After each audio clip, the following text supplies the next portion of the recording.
Iya, Bapak Ibu, hari-hari ini Pak Gembala sedang berbicara tentang satu tema berjalan bersama Tuhan. Siapa yang di sini berjalan bersama Tuhan? Jangan cepat-cepat angkat tangan. Jangan terlalu GR ya. Seringkali kita berpikir kita berjalan bersama Tuhan, tapi belum tentu Tuhan berjalan bersama kita loh. Ya, ada syaratnya untuk berjalan bersama dengan Tuhan. Karena tidak semua orang Kristen itu berjalan bersama Tuhan. Hanya orang-orang yang memenuhi dan syarat dan ketentuan berlaku. Ada tanda bintang.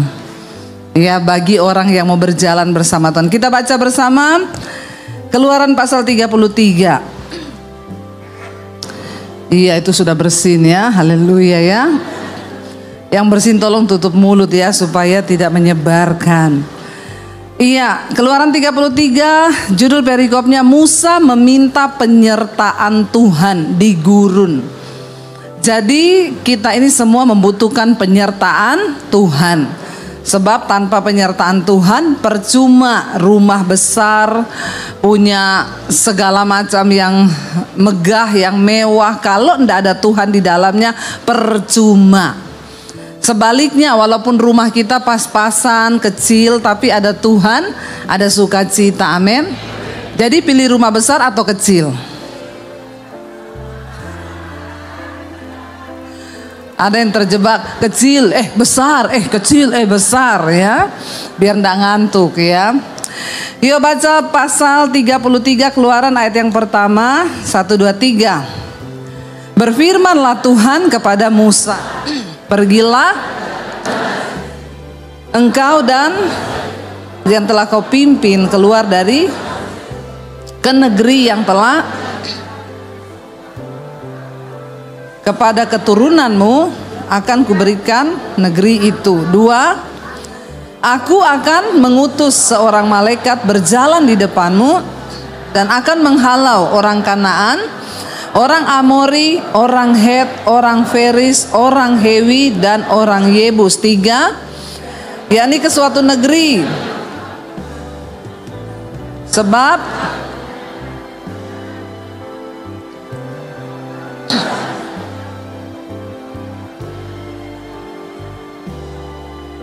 amin.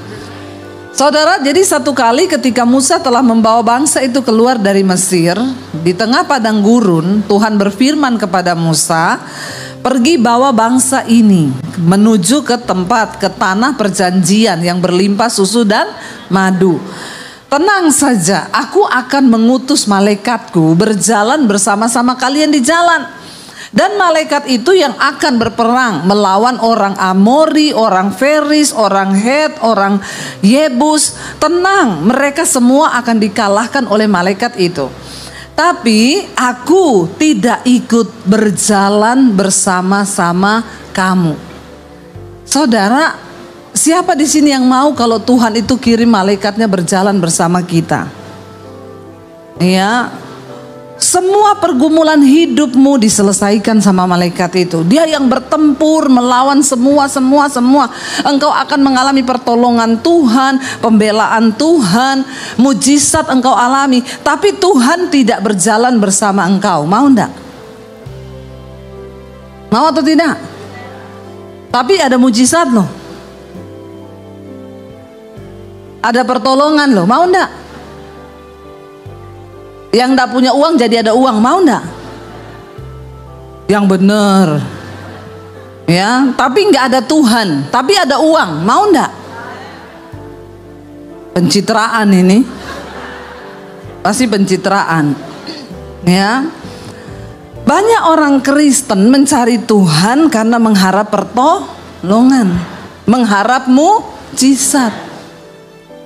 Ya, ini Tuhan bilang, aku kasih malaikatku, dia akan menyertaimu bersama-sama dengan engkau, tapi aku tidak ikut. Kira-kira kalau saudara yang ditanya begitu, jujur saja, tidak usah pura-pura. Ya, mujizat terjadi, kau tidak punya uang jadi punya uang. Bahkan kau sakit sembuh karena ada malaikat yang menyatakan mujizatnya atas perintah Tuhan loh. Tapi Tuhan bilang, aku tidak mau bersama-sama dengan kau. Kenapa Tuhan harus melakukan hal itu, saudara? Karena dia sudah terlanjur berjanji kepada Abraham, Ishak dan Yakub akan membawa bangsa ini keluar dari Mesir menuju ke tanah yang akan dia berikan kepada Abraham menjadi tanah pusaka dari Israel. Dia sudah terlanjur berjanji dan Tuhan tidak bisa menarik janjinya. Jadi dia bilang, gak apa-apa, kamu jalan aja, mujizatku menyertai, kemenangan menyertai, tapi aku tidak ikut. Dan persoalannya kenapa Tuhan tidak ikut? Ayat ini berkata, sebab engkau ini bangsa yang apa? Tegar tengkuk. Tahu nggak tegar tengkuk itu? Keras kepala, kepala batu. Tidak mau bertobat, tidak mau ditegur, tidak mau dikasih masukan, tidak mau dinasehati. Ada ndak orang begitu di sini? Wih. Nah, sekarang ketahuan toh bahwa Tuhan tidak berjalan bersama kau. Tadi saat semua angkat tangan, Tuhan berjalan bersama kau, angkat tangan. Ya, tapi kalau saudara jadi orang ndak mau bertobat, keras kepala, kepala batu, ndak bisa dinasehati, ndak mau berubah, sombong, angkuh, hidup lagi. Nah itu dia orangnya. Yang Tuhan tidak mau berjalan. Tapi Tuhan sudah terlanjur berjanji kepada Abraham, Ishak dan Yakub bahwa keturunannya akan mendiami satu negeri yang sudah Tuhan janjikan. Jadi sekalipun mereka ini tidak mau bertobat, keras kepala, kepala batu, Tuhan bilang gak apa-apa, masuki aja, bahkan malaikatku akan menyertai kamu. Jadi jangan senang kalau hidupmu itu aman-aman saja, kalau keuanganmu baik-baik saja. Kalau kau merasa ada mujizat, belum tentu itu Tuhan ada bersama dengan engkau. Apa tolak ukur tanda yang menjadi materai bahwa Tuhan bersama dengan kita? Waktu kita hidup di dalam pertobatan. Waktu kita ini punya hati yang mudah berubah. Kalau ada kepahitan, benci sama orang, firman Tuhan suruh mengampuni, mau ndak mengampuni? Amin. Tidak ada lagi yang punya kepahitan di sini. Ayo ngaku. Ya, nggak ada lagi yang punya kekecewaan sama orang. Ya, yang kalau dia itu. Nah, ini tanda kau masih punya kepahitan itu. Tuhan tidak mungkin berjalan bersama kau. Ya, karena apa yang Alkitab suruh kita harus nurut. Ketika kita nurut artinya kita menghormati Tuhan, barulah Tuhan berjalan bersama-sama. Kita aja sama orang yang bikin jengkel kita nggak mau kok berjalan bersama. Misalnya kita berjalan sama temen ya, nanti kamu gini, nggak mau? Kamu aja, saudara mau temenan sama orang gini? Kagak lah, kalau bisa saya left group. Ya enggak, ya blokir. Apalagi Tuhan. Alkitab berkata Tuhan itu bergaul karib dengan orang yang takut akan Dia, yang menghormati Dia. Ya, takut akan Tuhan itu, kata takut itu berbicara tentang takut beneran. Kalau seperti saudara kalau lihat harimau, saudara gemeteran kan? Nah, saudara itu harusnya sama Tuhan tuh begitu. Karena Tuhan tuh kudus. Amin. Tapi banyak orang Kristen tuh berani bikin dosa, nggak takut Tuhan. Karena dia pikir Tuhan tidak lihat.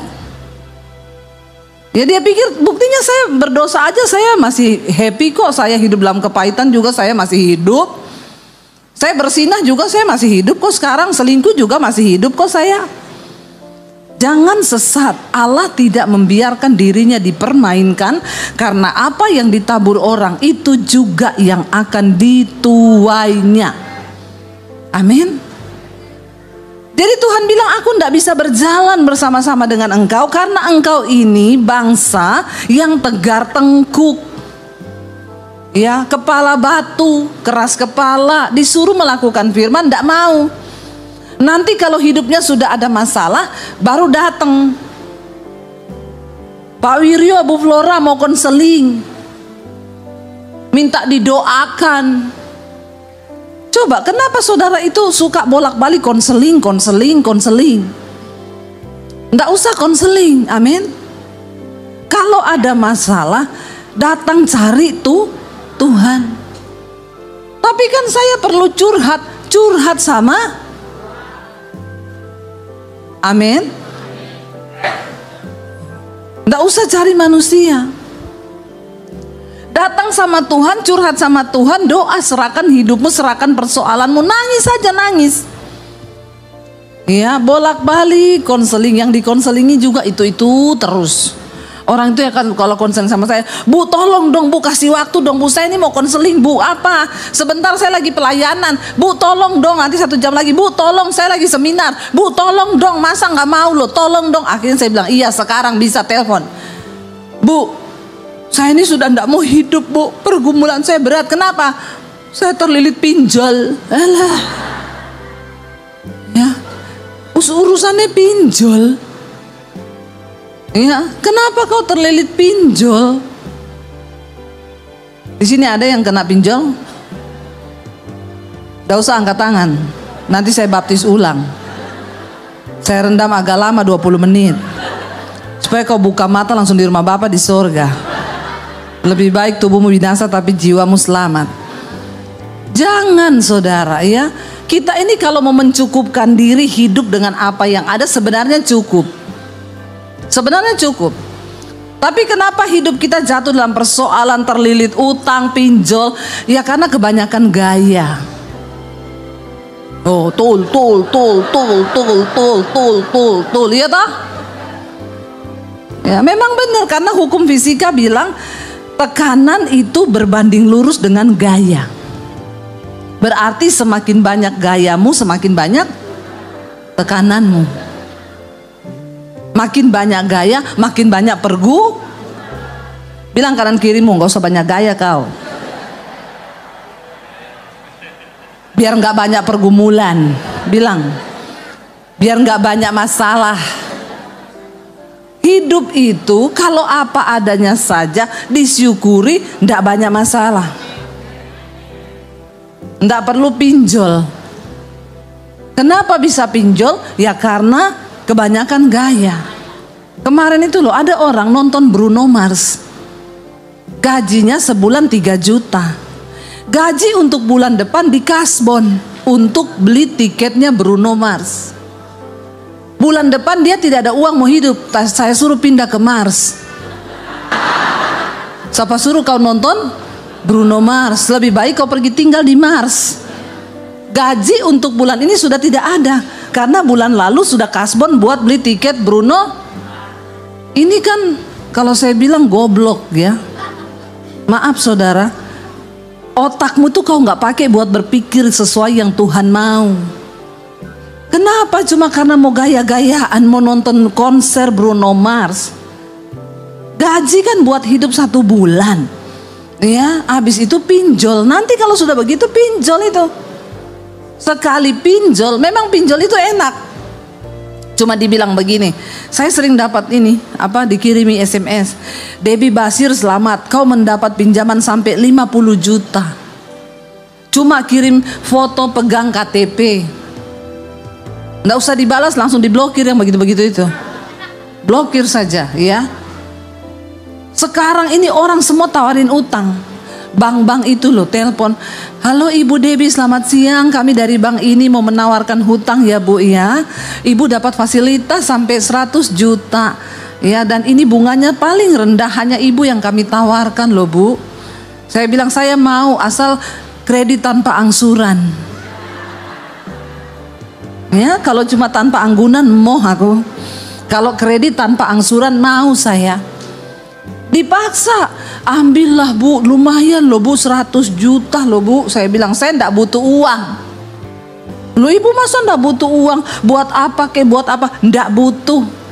Ya mumpung ini dicicil loh Bu, saya enggak mau utang. Kenapa Bu? Udah mau kiamat. Kau jangan paksa-paksa saya utang. Nanti kalau saya nggak bisa bayar, saya masuk neraka.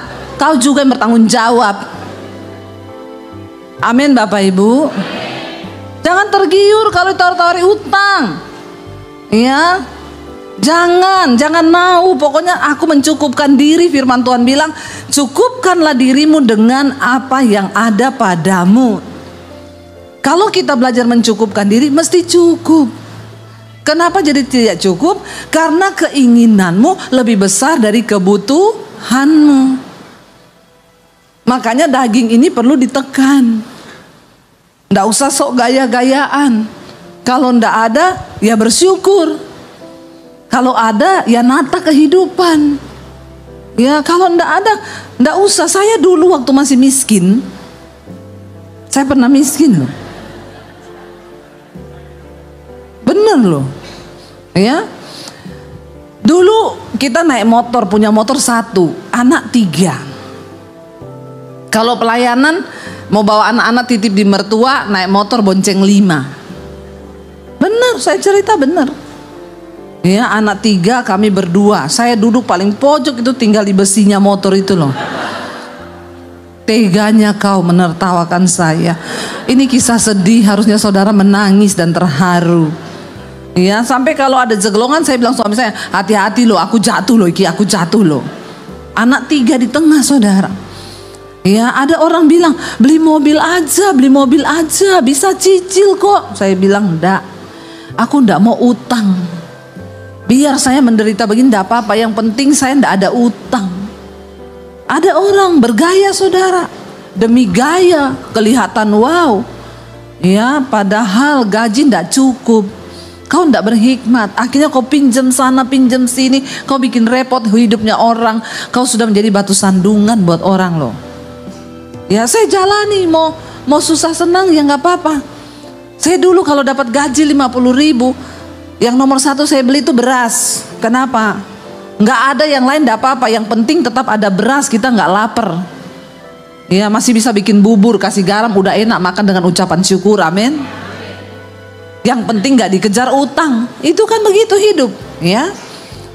Jadi Tuhan itu memberikan kita kemampuan untuk bertahan hidup. Nggak akan ada orang itu kekurangan, kelaparan kalau kita menjalani hidup ini dengan benar di hadapan Tuhan. Ya, dan gak ada orang meminta-minta kata Tuhan kalau kita mau bekerja. Saya dulu pernah jualan jus di pinggir jalan sampai jam 12 malam. Sudah pendeta, sudah. Ya, kadang lagi jualan gitu orang datang, "Ibu pendeta ya?" Iya, saya gak malu. Yang penting saya gak mencuri. Yang penting saya gak utang kanan kiri. Saya mencukupkan diri saya. Sampai jam 12 malam saya jualan jus. Masih ada tempatnya di Solo sampai sekarang. Kalau pergi ke Solo saya bilang sama suami, lewat di situ, lewat tempat kita jual jus dulu. Saya jalani, saudara. Apakah saya marah dengan Tuhan? No. Ya, saya tahu Tuhan harus mengizinkan setiap proses kita jalani, kita lewati, supaya kita itu hidup ini adalah proses pembelajaran.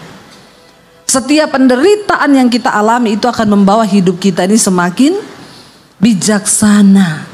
Kalau kita mau berjalan bersama Tuhan, ambil hikmah dari setiap proses. Jangan hidup dari dulu sampai sekarang gak berubah-berubah. Ada satu kesesatan yang paling menyesatkan di kalangan gereja dan orang Kristen yang sering kali tidak disadari. Apa itu? Waktu saudara menjadi orang Kristen, duduk puluhan tahun di kursi gereja, tapi hidupmu tidak pernah berubah. Itu sesat.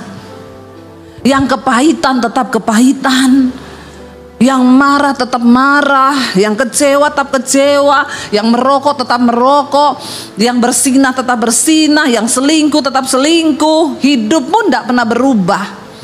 Engkau sedang tersesat. Makanya Yesus memberikan nasihat tentang pengajaran sesat. Yesus nggak ngomong gini loh, hati-hati dengan pengajaran sesat. Kau nanti berdoa di bawah pohon tuh kau sesat. Enggak. Yesus bilang apa? Dari buahnya lah kau bisa tahu mana yang sesat, mana yang tidak. Dari buahnya. Kalau hidupnya nggak berubah, ya dia tersesat. Walaupun Kristen. Kenapa Tuhan nggak mau berjalan dengan bangsa Israel? Karena Tuhan bilang kamu itu keras kepala, nggak mau berubah. Tapi ada masalah minta didoakan terus. Biar pendeta siapa yang turun dari langit mau doakan saudara. Kalau saudara sendiri tidak mau menjadi pelaku firman, percuma. Amin. Ya, apalagi mau konseling terus. Ya, Ibu Debbie, saya mau konseling, Bu. Suami saya itu loh, Bu. Suami saya itu pemarah, tukang selingkuh, pelit lagi. Hidup lagi. Ya, saya cuma bilang, doakan saja suamimu itu begitu. Ya, kok Ibu cuma suruh saya berdoa?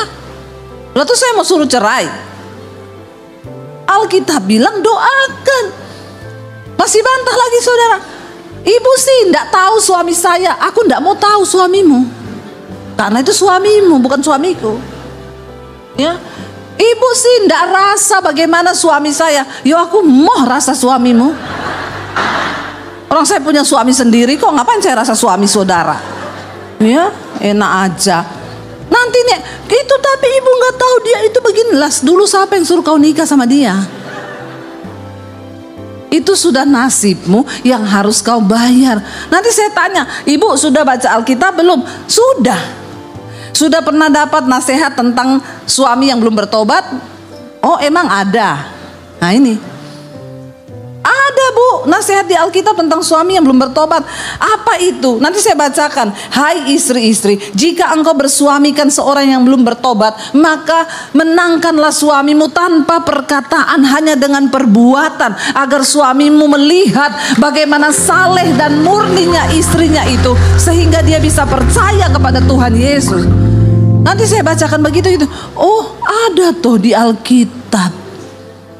Lah berapa puluh tahun kau jadi Kristen, kenapa kau tidak tahu itu ayat?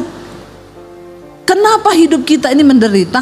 Cuma satu, karena saudara itu nggak sungguh-sungguh mau membaca firman Tuhan dan melakukannya.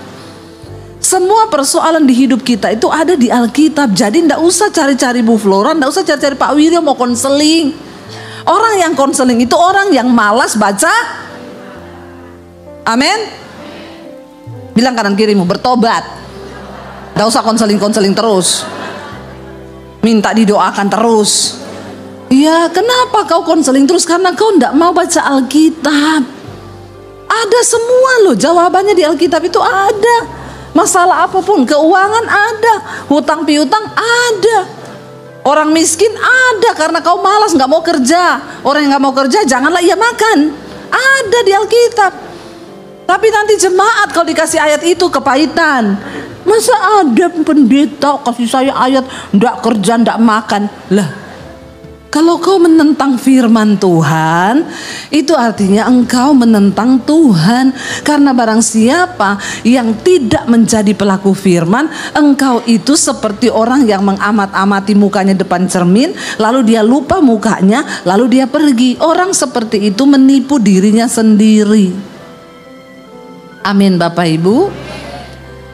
Ayo, Tuhan tuh mau berjalan bersama-sama dengan kita. Mari kita lihat dalam 1 Samuel pasal yang ke-15 ayat 22 sampai ayat 23 saudara. 1 Samuel pasal 15 ayat 22 sampai ayat 23. Tuhan itu suka dengan ketaatan kita. Baca bersama dengan suara yang keras. Tetapi jawab Samuel, apakah Tuhan itu berkenan kepada korban bakaran dan korban sembelihan sama seperti mendengar suara Tuhan? Sesungguhnya mendengarkan lebih baik daripada korban sembelihan, memperhatikan lebih baik daripada lemak domba-domba jantan. Sebab pendurhakaan adalah sama seperti dosa bertenung, dan kedegilan adalah sama seperti menyembah berhala dan terafim. Saudara perhatikan, orang yang tidak mau bertobat itu disebut durhaka. Ya, kita kalau sebut anak kurang ajar sama orang tua, itu sebutannya anak durhaka. Nah, kita ini anak Tuhan. Tapi kalau kita menentang Tuhan, tidak mau mendengarkan firman Tuhan, nggak mau menjadi pelaku firman, berarti kita ini anak. Dan ayat ini berkata, dosa pendurhakaan sama seperti dosa bertenung. Dan kedegilan, apa itu kedegilan? Hatinya itu keras hati, kepala batu, degil. Ya, itu sama dengan penyembah berhala. Jadi orang yang tidak mau bertobat, kenapa tadi saya bilang sesat? Karena ternyata memang orang yang durhaka dosanya itu setara dengan penyembah berhala. Makanya Yesus bilang sesat. Dosa pendurhaka itu seperti dosa bertenung. Itu bobotnya sama loh di hadapan Tuhan. Kalau kita hidup menjadi orang percaya tapi hidup kita nggak berubah-berubah, kita ini dikatakan sama dengan orang penyembah berhala, sama dengan orang bertenung. Tapi kelihatannya kan tidak berdosa toh, cuma tidak mau berubah toh. Padahal dosanya di hadapan Tuhan sama dengan penyembah berhala. Ngeri nggak saudara? Ngeri. Makanya seringkali kita tidak menyadari kita ini hidup di bawah kutuk. Hidup kita nggak pernah berubah, nasib kita nggak pernah berubah. Kenapa? Karena karakter kita tidak berubah. Nah, kalau sudah begitu, jangan harap Tuhan mau berjalan bersama-sama dengan kita, saudara. Orang yang berjalan bersama Tuhan bukan berarti tidak ada masalah. Yusuf berjalan bersama dengan Tuhan. Ketika dia mendapatkan mimpi, akan dipakai Tuhan menjadi seorang yang nanti berpengaruh di Mesir. Ketika Yusuf mendapatkan visi dari Tuhan, dia cerita visinya, justru hidupnya masuk dalam masalah. Dia mau dibunuh sama keluarganya, dia dijual sebagai budak, dia jadi budak di Mesir. Apakah orang yang berjalan bersama Tuhan tidak ada masalah? Justru banyak masalah. Tetapi apa perbedaannya, saudara? Waktu kita berjalan bersama dengan Tuhan, ya, sekalipun ada masalah, kita memperoleh kekuatan. Orang yang berjalan dengan Tuhan ada damai sejahtera. Makanya saudara jangan pernah mengukur penyertaan Tuhan itu dari kekayaan atau harta. Banyak orang kaya yang rumahnya tidak ada Tuhan di dalamnya. Ya, dia hidup dalam marah-marah, emosi. Saya sering makan sama orang kaya. Makanannya mahal, harganya jutaan, saudara. Lagi makan, saya makan enak, dia terima telepon. Halo, itu bagaimana? Saya suka bilang, maaf ya Bu Pendeta, maaf, keluar dia. Masuk, baru mau duduk makan, telepon bunyi lagi. Kan saya sudah bilang, maaf ya Bu, keluar. Saya bilang begini, memang benar Alkitab berkata, orang fasik bekerja untuk orang benar. Orang kalau nggak mau bertobat, masuk orang fasik. Dia bekerja mengumpulkan kekayaan untuk dinikmati orang benar. Dia yang bayari makanan saya jutaan, saya makan enak, dia tidak bisa makan enak. Lo benar nggak? Benar, Alkitab bilang orang fasik itu disuruh bekerja sama Tuhan, mengumpulkan kekayaan yang pada akhirnya akan diserahkan kepada orang benar. Itu benar. Ya, saya banyak melihat orang kaya hidupnya nggak ada damai sejahtera, berantem sama istri, rumah tangganya kacau balau. Ini loh yang saya masuk penyertaan Tuhan. Saya pernah merasakan hidup yang bagi orang itu mungkin penderitaan. Naik motor 1 berlima. Ya, bayangkan saudara. Akhirnya karena saya sudah naik motor berlima, anak semakin gede, saya pikir beli mobil lah ya. Satu kali saya pelayanan di satu perusahaan. Lalu bosnya tanya, Bu Debbie, ibu punya mobil? Nggak punya. Ibu mau nggak mobil itu? Mobil tua tahun 80. Ya, saya bilang, oh mau Pak kalau dikasih. Iya, suami bisa nyetir nggak bisa? Suruh datang ambil aja. Suami saya datang ambil. Saya bilang, kita dikasih mobil, cepat ke sini ambil. Mobil tua memang, 80 tahun 80. Suami saya bawa pulang. Sudah bawa pulang, kita menikmati mobil tua ini. Besoknya ditelepon sama sekretarisnya, Ibu, mobil itu ibu mau bayar cicil atau cash? Jangan tertawa saudara, ini menyakitkan. Saya bilang, oh itu dijual tuh. Iya Bu, jadi mobil itu kemarin itu ditarik. Ada nasabah beli tapi dia nggak bisa bayar, macet kreditnya. Mobil tua. Jadi berapa Mbak? Kalau ibu bayar cash 7 juta. Ini 20 tahun lalu ini. Waktu saya masih di Solo, anak saya masih kecil. Kalau ibu mau bayar cash 7 juta, tapi kalau ibu mau cicil jadi 14 juta. Tolong saudara, kalau kau sudah kaya, jangan kau pelit ya. Apalagi sama hamba Tuhan. Saya sih merasa terperdaya sih waktu itu. Tapi karena saya juga sudah malu mau balikin, akhirnya saya bilang, ya wes gini aja lah, saya cicil. Saya nggak ada duit 7 juta untuk bayar. Saya cicil ya berapa Bu? Sebulan 500.000. Ya udah jadi 14 juta. Udah kami beli mobil itu. Karena mobil tua, ya itulah mobilnya itu jadi mobil namanya dalam nama Yesus. Kenapa? Karena tiap kali mau naik tanjakan, suami saya menoleh ke belakang, Dek, anak-anak berdoa ya dalam nama Yesus, dalam nama Yesus, biar ndak mogok. Tiap kali mau naik tanjakan berdoa dek kita semua dalam nama Yesus. Beneran mogok. Mogok. Saya turun dari mobil, cegat beca, anak saya 3 tak angkut ke beca. Ya kadang suami saya bilang dorong sedikit ya saya, oh dorong. Makanya tuh kalau cari istri yang seperti saya, nggak usah tepuk tangan, menyakitkan. Bisa dorong mobil, pasang gas bisa, ganti galon bisa, kesetrum ndak mati. Saya itu saya. Ya. Iya saudara, anak-anak pindah ke beca. Pernah kita mau ke mall, parkir di bawah habis, yang ada tinggal lantai 2. Suami saya bilang, waduh naiknya tinggi say. Tapi kita ndak bisa, memang harus di situ. Doa ya dalam nama Yesus. Suami ancang-ancang gas, wong wong wong wong.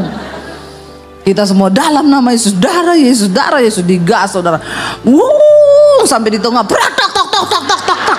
Saya teriak, apa itu saya? Ya ampun Tuhan, knalpot jatuh. Nggak mogok sih, tapi knalpot jatuh. Saya turun, kan takut ada mobil dari bawah. Saya turun, saya bilang, say cepat kamu naik aja, knalpotnya tak angkat. Istri idaman angkat knalpot, nggak usah tepuk tangan. Ya, saya angkat knalpot, panas ternyata. Saudara ya, itu memang suka duka kami tuh. Ya, itu karena mobil hasil tarikan, jangan beli yang barang-barang hasil tarikan, itu ada kutu gitu. Ya, akhirnya suami saya bilang, ya sudahlah gini saya, dibawalah ke bengkel. Pak ini tolong perbaiki, tiap minggu masuk bengkel. Tukang bengkelnya gini bilang, Pak ini mobil sudah tua banget Pak, ini Bapak kayak ngopeni janda tua. Maaf ibu-ibu janda tua, nanti hari ini batuk, minggu depan sakit lutut, besok encok, ya memang begitu, perlu turun mesin. Jadi dia bilang, bagaimana kalau kita turun mesin saja di mobil Pak, ganti semua baru. Oke kata suami saya, habis berapa? 6 juta, aduh hampir kayak harganya. Tapi ya gimana, kita cuma bisanya itu. Dan bengkelnya anak Tuhan, ndak apa-apa buat Ibu Debbie dicicil. Ya, bayangkan dicicil saudara, akhirnya ganti semuanya plus dicat baru. Tadinya warna merah diganti abu-abu. Wih agak bagus saudara. Kita pelayanan ke Surabaya, naik mobil teman saya. Mobil kita disuruh parkir di pabriknya. Berangkatlah kita ke Surabaya. Itu mobil kan di Solo. Sampai di Surabaya ditelepon, ini mobil sedan, ini mobilnya siapa ya? Kenapa? Banjir. Kuncinya di bawah suami saya. Ini kuncinya enggak ditinggal toh? Enggak. Lah, terus mobilnya sudah tidak kelihatan. Saya bilang sama suami saya, pulang mobil itu jual aja, buang, ada kutuk di situ.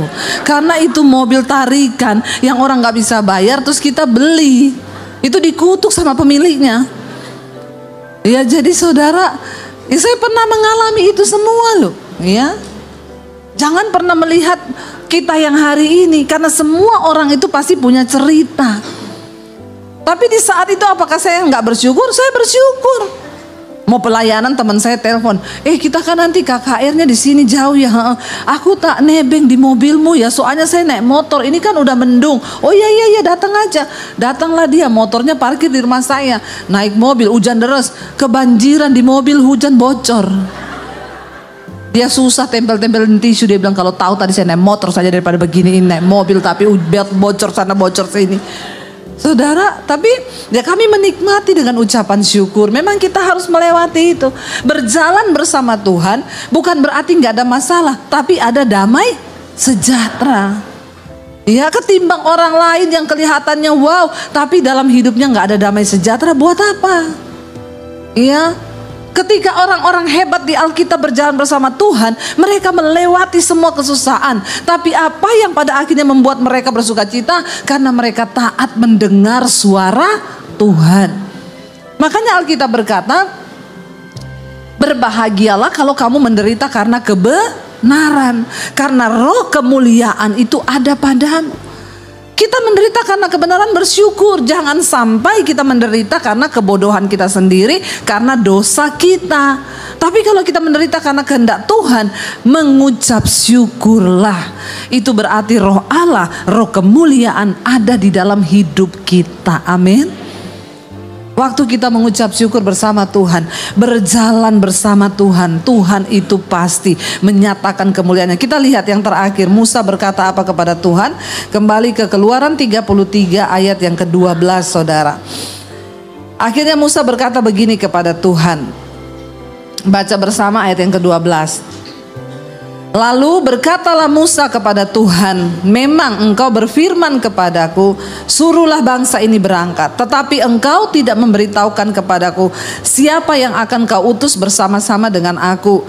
Namun demikian engkau berfirman, aku mengenal namamu dan juga engkau mendapat kasih karunia di hadapanku. 13. Maka sekarang jika aku kiranya mendapat kasih karunia di hadapanmu, beritahukanlah kiranya jalanmu kepadaku sehingga aku mengenal engkau, supaya aku tetap mendapat kasih karunia di hadapanmu. Ingatlah bahwa bangsa ini umatmu. Ayat 14. Lalu ia berfirman, aku sendiri hendak membimbing engkau dan memberikan ketenteraman kepadamu. 15. Berkatalah Musa kepadanya, jika engkau sendiri tidak membimbing kami, janganlah suruh kami berangkat dari sini. 16.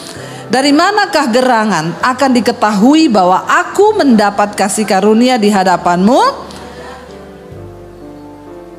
Bukankah karena engkau berjalan bersama-sama dengan kami, sehingga apa?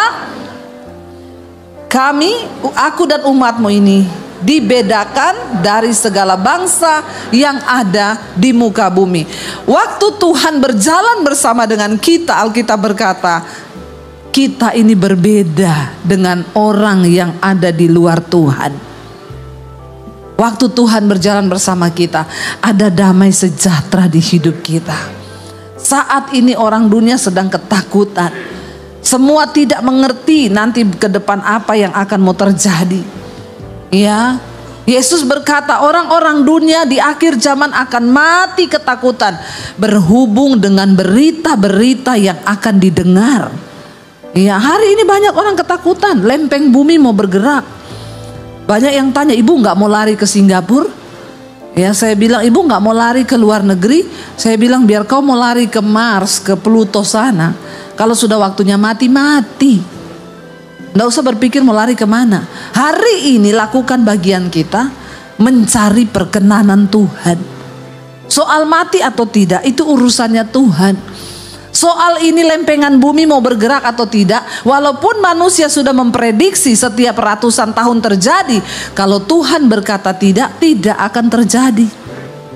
Amin.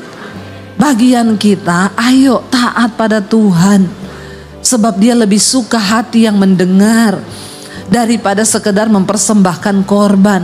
Ketaatan kita itu yang Tuhan suka. Hari ini saudara, jangan pernah engkau hidup berjalan sendiri. Libatkan Tuhan dalam hidup kita. Nah, kenapa saudara kita harus menjadi orang yang murah hati? Yang pertama, mari kita buka dulu bersama Injil Lukas pasal yang ke-6, ayat yang ke-35 dan ayat yang ke-36. Lukas pasal yang ke-6 ayat 35 dan ayat 36, mari kita baca bersama 1, 2, 3. Tetapi kamu kasihilah apa? Musuhmu, dan berbuatlah baik kepada mereka, dan apa? Pinjamkan dengan tidak mengharapkan balasan. Maka apa? Upahmu akan besar dan kamu akan menjadi anak-anak Allah yang maha tinggi. Sebab apa? Ia baik terhadap orang-orang yang tidak tahu berterima kasih dan terhadap orang-orang jahat. Ayat 36. 1, 2, 3. Hendaklah kamu murah hati sama seperti Bapamu adalah murah hati. Mengapa kita harus menjadi orang yang berkarakter murah hati, saudara? Karena ayat ini dengan jelas berkata, Bapamu itu murah hati.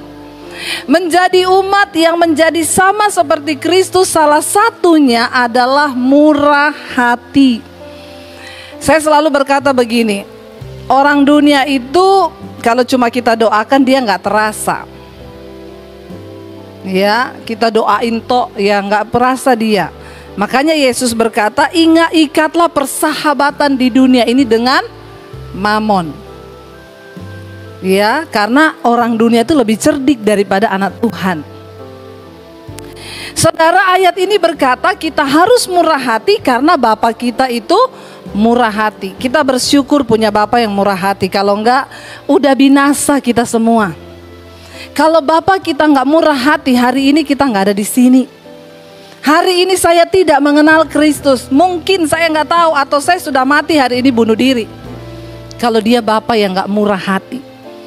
Kita ini selalu menyakiti hati Tuhan. Ada banyak hal yang kita lakukan, kita tahu kebenaran, tapi kita selalu saja melakukan yang jahat. Untung kita punya Bapak yang murah hati. Ya, orang yang murah hati itu murah, namanya itu murah hati. Murah hatinya itu di dalam memaafkan dia murah. Di dalam mengampuni dia murah. Di dalam memberi juga dia murah. Bahkan tingkatannya lebih daripada orang dunia. Kita balik kepada ayat 35 tadi, di sana ada salah satu contoh murah hati yang sangat luar biasa. Ayat ini berkata, tetapi kamu kasihilah siapa? Ayat ini gak berkata, tetapi kamu kasihilah sahabat baikmu, yang baik banget sama kamu, yang sudah berbuat baik, kasihilah dia. Enggak. Ayat ini berkata, kasihilah musuhmu dan berbuatlah baik kepada mereka. Susah atau susah? Banget. Jadi ibu-ibu, kalau hari ini engkau disakiti suamimu, kasihilah suamimu. Ada yang kenceng banget aminnya leh. Jangan-jangan sering tersakiti atau menyakiti. Ya. Siapa yang di sini punya musuh? Coba angkat tangan yang punya musuh. Nggak ada musuh semuanya. Luar biasa ya. Yang lagi punya musuh, ya sebenarnya ya walaupun yang gini, saya sih sebenarnya nggak mau musuhan sama dia Bu, tapi dia musuhin saya. Ada nggak? Kalau segitu saya tidak usah khotbah saja, karena semua tidak ada musuh. Kita itu menjadi orang baik, tetap ada yang nggak suka. Apalagi kita jadi orang yang tidak baik, lebih banyak lagi. Kita tidak diberkati, ada yang nggak suka. Kita miskin, ada orang yang mencemooh. Waktu kita kaya, semakin banyak yang mencemooh. Dulu ketika saya ya hidup pas-pasan, itu hamba Tuhan pas-pasan loh, ndak punya iman. Setelah diberkati, hamba Tuhan kok jadi YouTuber, cari duit di YouTube. Haleluya. Ya, tidak akan pernah habis dengerin orang ngomong. Makanya Tuhan siapa itu betul. Makanya Tuhan ciptakan kita cuma 2 tangan buat tutup kuping kanan dan kiri. Kalau 3, 1 buat tutup mulut. Cuma 2 Tuhan kasih. Yang namanya musuh tuh di mana-mana ada. Kita mau baik ada, kita jahat apalagi pasti ada. Tapi itu nggak penting. Yang penting Tuhan bilang bagaimana cara kita berespon. Jangan kepahitan, rugi. Saya selalu berkata hidup ini sudah pahit. Jangan ditambah-tambahin dengan pahit sama orang. Kenapa kita pahit sama orang? Rugi. Orangnya ketawa-ketawa, kita pahit sama dia. Dia nggak tahu lagi kalau kita pahitin. Hidup sudah pahit, minum kopi pahit, makan sayur pare. Semakin pahit. Ya, saya kemarin camping saudara, waktu sudah di tenda teman saya ngeluarin sayur pare. sama beberapa teman di situ, "Bu, makan sayur pare." "Enggak, hidupku sudah banyak kepahitan," kata teman saya. "Ya sudah banyak kepahitan, Bu, jangan kasih sayur pare lagi." Saya bilang, kalau kamu nggak ada kepahitan, saya makan pare jadi manis. Amin. Ya, jangan mau kepahitan, saudara. Alkitab berkata, "Kasihilah musuhmu dan berbuat baik kepada mereka." Bukan cuma itu, ayat ini berkata lagi apa? Dan ini tidak enak. Semua langsung, wah, tidak enak ini, Bu. Pinjamkan dengan tidak mengharap. Siapa di sini yang kalau ada orang pinjam uang dikasih tapi nggak berharap balik? Tuhan sudah mau datang. Semua loh, ya. Semua tidak ada yang angkat tangan. Yang ngasih pinjam tapi berharap balik,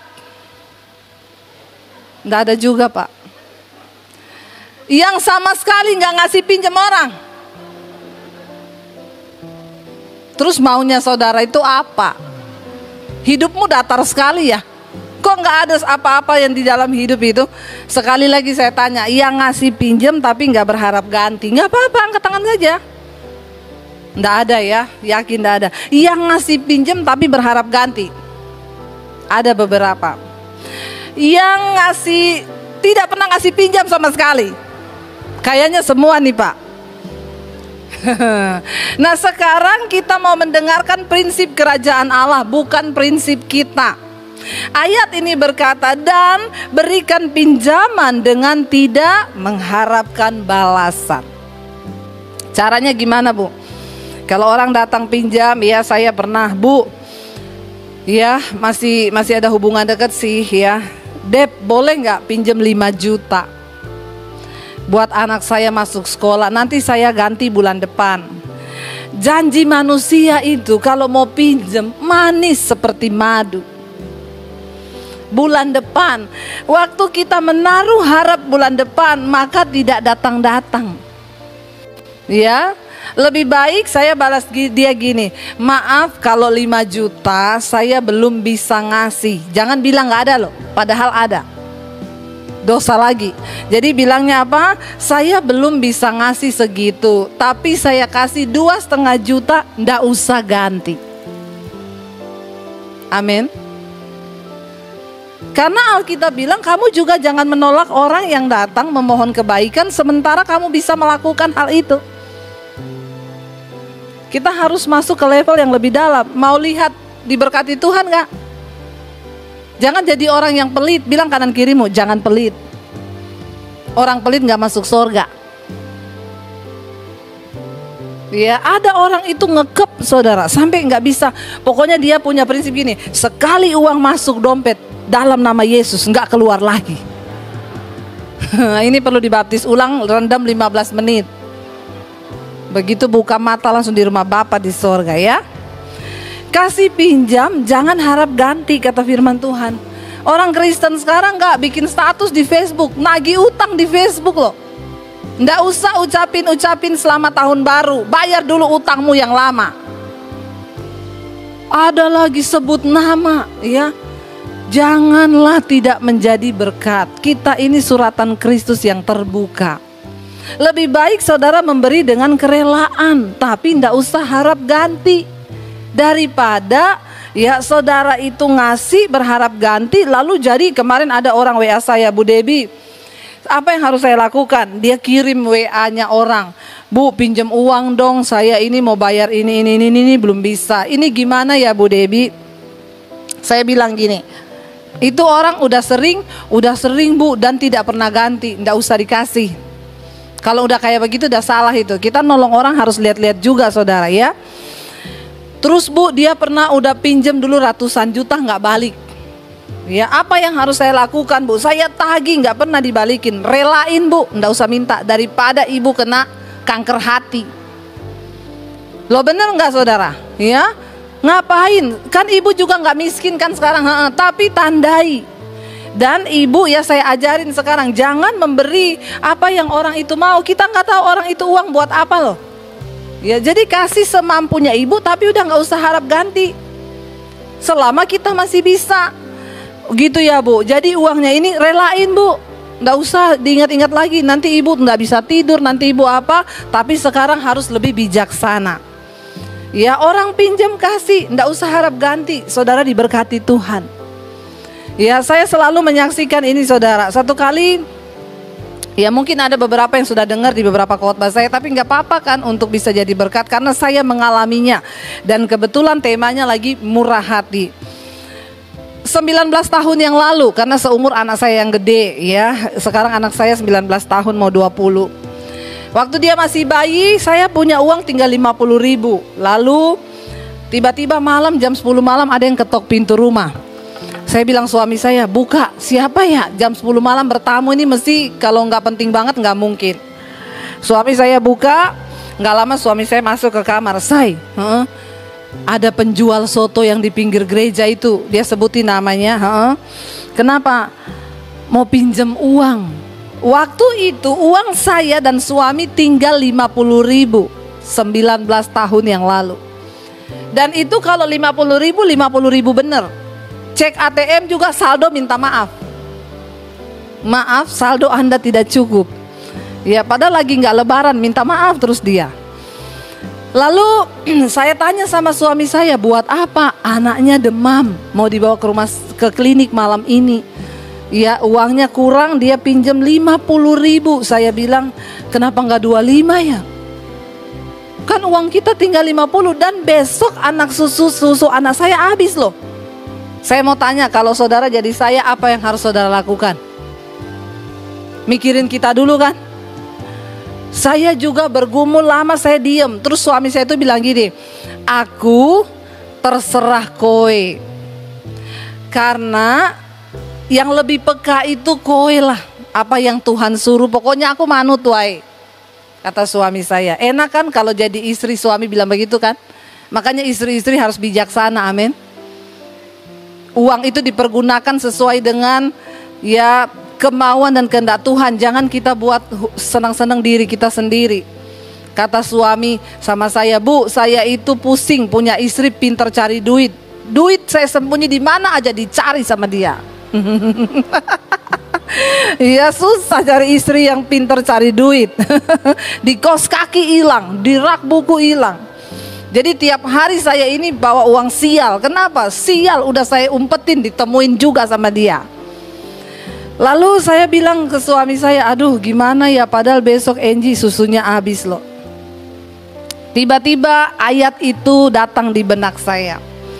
Kesusahan sehari cukup untuk sehari, besok ada kesusahannya sendiri. Kenapa kita perlu baca firman? Karena Tuhan berbicara mengingatkan firman. Tuhan itu tidak muncul dalam bentuk asap-asap. Wow, ya itu sumbokong. Kalau Tuhan itu dia mengingatkan firman yang pernah kita baca, bukan drama Korea. Lalu saya bilang ke suami saya, ya udah say, anak kita itu cuma habis susu, besok masih bisa saya bikin teh, kasih gula, masukin dot, atau masak nasi itu loh, ada airnya putih, masukin kasih gula. Ini kisah nyata saudara, saya enggak bohong loh. Saya pernah ada di masa-masa seperti itu. Makanya kalau jemaat tuh datang sama saya, Bu, saya kesulitan hari-hari ini, suami saya enggak kerja, Bu, masih bisa makan, masih Bu, tapi mau bayar cicilan enggak ada. Sudah berapa lama mengalami? 2 bulan Bu, saya bertahun-tahun. Ya, tapi saya tidak pernah mengandalkan manusia. Waktu kekurangan uang saya tidak pernah datang ke kakak ipar pinjam, datang ke mertua pinjam. Enggak, hamba Tuhan nggak boleh pinjam uang, berlutut di kaki Tuhan. Supaya kita melihat mujizat. Tapi kan Tuhan nggak terlihat Bu, penggadaian terlihat, menyelesaikan masalah tanpa masalah. Ya, yang hafal slogannya itu berarti member. Jangan jadi member di sana, amin. Lalu saya bilang sama suami, kesusahan sehari cukup untuk sehari. Anak kita belum mati besok. Tapi kalau anaknya dia nggak ditolong sekarang, mati loh. Udah akhirnya kita kasih, saya ganti ya Pak 3 hari lagi. Nggak usah Pak, pakai, nggak usah ganti. Akhirnya pergilah dia saudara. Dia, saya merenung hari itu, saya bilang ke suami saya, kita bersyukur loh. Kenapa? Yang pertama, dia bukan orang Kristen. Dia agama lain. Yang kedua, di gereja kita itu, tempat saya pelayanan, itu banyak orang kaya. Dan kita ke gereja cuma naik motor. Kenapa dia datang ke rumah kita? Itu anugerah, saudara. Kalau ada orang datang kepadamu meminta tolong, itu anugerah. Itu kesempatan dari Tuhan untuk engkau menyatakan kemurahan hati. Amin. Ya, saya bersyukur kalau masih ada orang datang minta tolong sama kita, berarti tampang kita masih tampang malaikat. Kalau orang udah gak pernah minta tolong sama saudara, tolong bercermin. Jangan-jangan sudah ada tanduk 2 di kepalamu. Makanya orang gak mau minta tolong lagi. Bener loh, ya coba saudara cek. Bulan ini aja ada gak yang meminta tolong kepada saudara?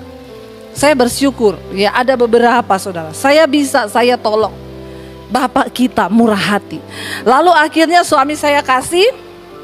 Hari itu sudah kami menjalani besok hanya dengan iman. Suami saya mau pelayanan, dia bilang, "Say, mau ikut gak? Saya pelayanan nih, yuk daripada di rumah juga gak ngapa-ngapain." Saya pergi sama suami, ya. Ketika saya duduk saudara di ibadah itu, ada satu orang bapak pengusaha masuk, ya, dia sih orang kaya. Waktu saya lihat dia, di hati saya ada suara yang berkata begini, "Nanti bapak ini akan memberkati kamu." Saya tolak langsung, dalam nama Yesus, muka celengan. Ya, jangan sampai karena kita lagi butuh duit, lihat orang kaya terus dia pasti ngasih saya duit. Bertobat. Sedikit pun di hatimu mengandalkan manusia, Tuhan bilang terkutuk.